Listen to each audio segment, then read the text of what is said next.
Afternoon UGC net Saraswati academy में आरती Verma education theory classes. आज की क्लास में हम बात करेंगे बुद्धि लब्धि सूत्र। तो यहाँ पे आप सभी स्टूडेंट देख सकते हैं बुद्धि लब्धि सूत्र। यदि आपसे पूछा जाए बुद्धि लब्धि सूत्र किन मनोवैज्ञानिक ने दिया है, किन वैज्ञानिक ने दिया है, तो आपको बताना है टर्मन ने दिया है। इसके बाद आप सूत्र देखते हैं, यहाँ पे देखिएगा बुद्धि लब्धि बराबर मानसिक आयु अपान वास्तविक आयु गुणे 100। ठीक है, ये हो गया। इसके बाद आप ये सूत्र देख सकते हैं इंग्लिश में। ठीक है, IQ बराबर MA/CA गुणे 100। तो यहाँ पे बात करा गया है IQ का मतलब क्या होता है, बुद्धि लब्धि होता है। MA का मतलब क्या होता है, मानसिक आयु होता है।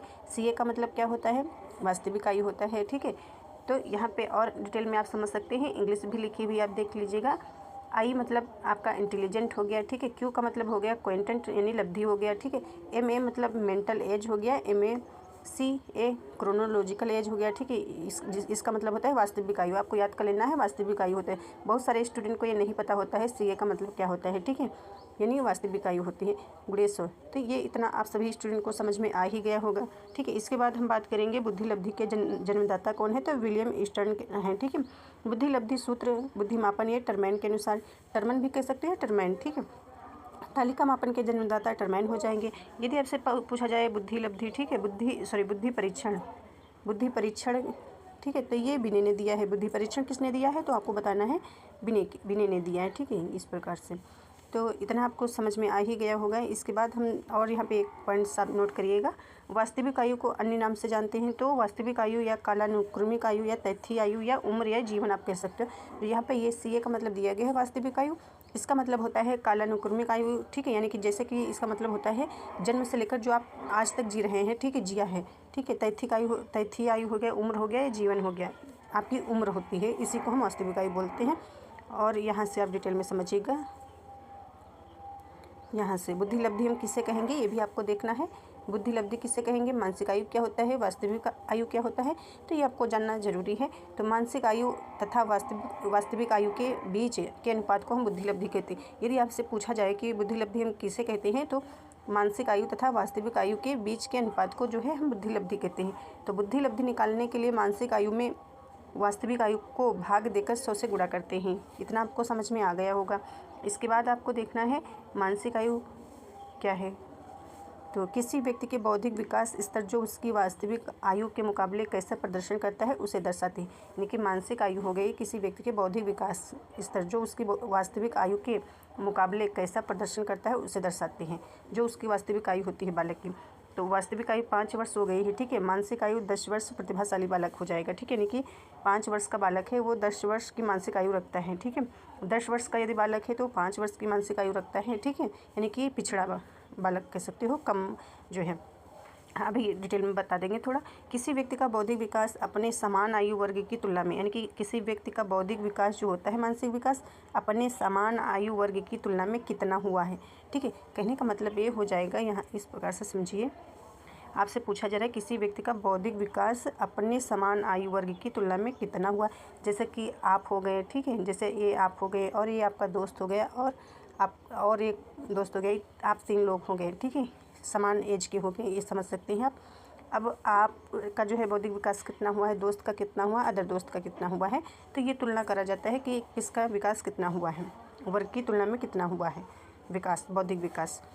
जैसे कि लोग कहते हैं ना, जैसे कि एक क्लास में, यानी जैसे आप क्लास में पढ़ते हैं, एक कक्षा में पढ़ते हैं, तो कोई बालक अधिक तेज होता है। ठीक है, एज लगभग एक ही जैसी होती है। ठीक है, जैसे एक ही होती है, जैसे कोई 10 साल का है, कोई 11 साल का है।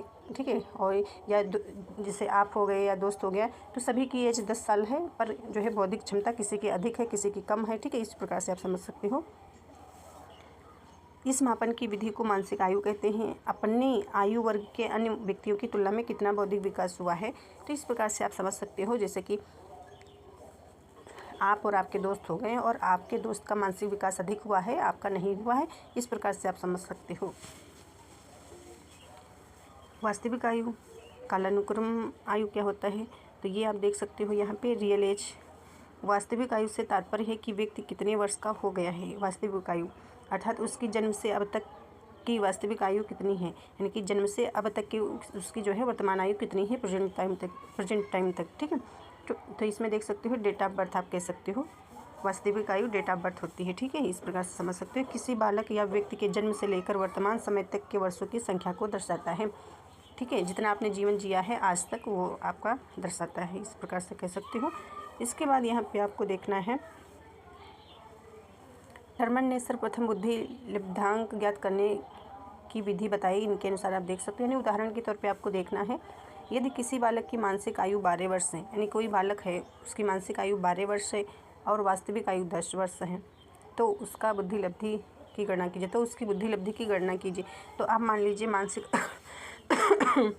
आप मान लीजिए कि 12 वर्ष मानसिक आयु हो गई, ठीक है, वास्तविक आयु 10 वर्ष है, इस प्रकार से। तो यहाँ पे आपको क्या इसमें आपको देखना है, बुद्धि लब्धि आपने सूत्र रखा, ठीक है, बुद्धि लब्धि मानसिक आयु और वास्तविक आयु गुणे 100। अब आपने यहाँ पे देखा मानसिक आयु आपकी हो गई 12, ठीक है, और वास्तविक आयु हो गई 10 वर्ष, यानी बालक 10 वर्ष का है और उसकी बौद्धिक क्षमता कितनी है, 12 वर्ष है, यानी कि मानसिक क्षमता, ठीक है, और गुणे 100, फिर आपका ये आंसर आ जाएगा, ठीक है। इस प्रकार से 120 जो है आंसर आएगा, बुद्धि लब्धि होगी बालक की। ये सूत्र इंग्लिश में है, इसको भी आप देख लीजिएगा। अब आप बता सकते हैं कि जो 120 बुद्धि लब्धि होगी जिस बालक की, तो वो किस कैटेगरी में आएगा, ठीक है, बुद्धि वर्ग में किस कैटेगरी में आएगा, तो ये आपको बताना है। जैसे कि 90 से 110 सामान्य में आते हैं बालक, ठीक है, सामान्य वर्ग के अंतर्गत बालक आता है। अब आपको बताना है 120 ये किसके अंतर्गत आएगा, ठीक है, तो ये तीव्र बुद्धि के अंतर्गत आएगा। यहाँ पे आप देखिएगा भी, यहाँ से देखिए, ये जो अभी हमने बताई, ये 110 से 120 तीव्र बुद्धि के अंतर्गत बालक आता है। तो इस प्रकार से आपको समझना होता है। तो यहाँ पे देखिएगा, बुद्धि लब्धि का वर्गीकरण टर्मैन ने दिया है। तो बुद्धि लब्धि गणना के आधार पर व्यक्ति की बुद्धि को वर्गों में रखा है, ठीक है।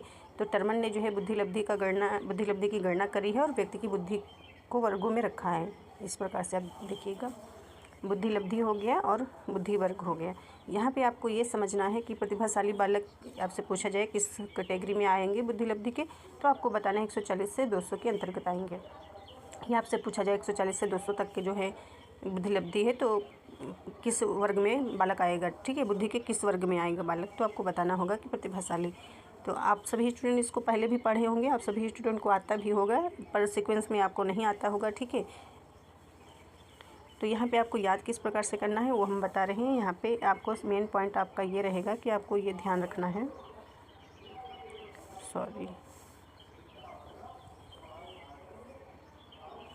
ठीक है। तो यहाँ पे आपको ध्यान रखना है कि 90 से 110 सामान्य बुद्धि के बालक आते हैं, और इसके बाद आपसे जो है आपको याद रखना है 90 से 110 आपने सामान्य बुद्धि के बालक आते हैं, ये आपने समझ लिया। अब इसके बाद जो इसके नीचे के बालक आते हैं, ठीक है, वो जो है 80 से 90, यहाँ पे देखिएगा 80 से 90 मंद बुद्धि हो जाएंगे, ठीक है, 70 से 80 निर्बल बुद्धि हो जाएंगे, 50 से 60 मूर्ख हो जाएंगे, 25 से 50 जो है अति मूर्ख हो जाएंगे, 25 से जो है कम जो होंगे वो जड़ या महामूर्ख या बुद्धिहीन हो जाएंगे बालक। तो इसमें आपको याद किस प्रकार से करना है, तो इस प्रकार से याद करना है कि 90 से जो यानी कि 90 से 110 ये सामान्य हो गए, 90 से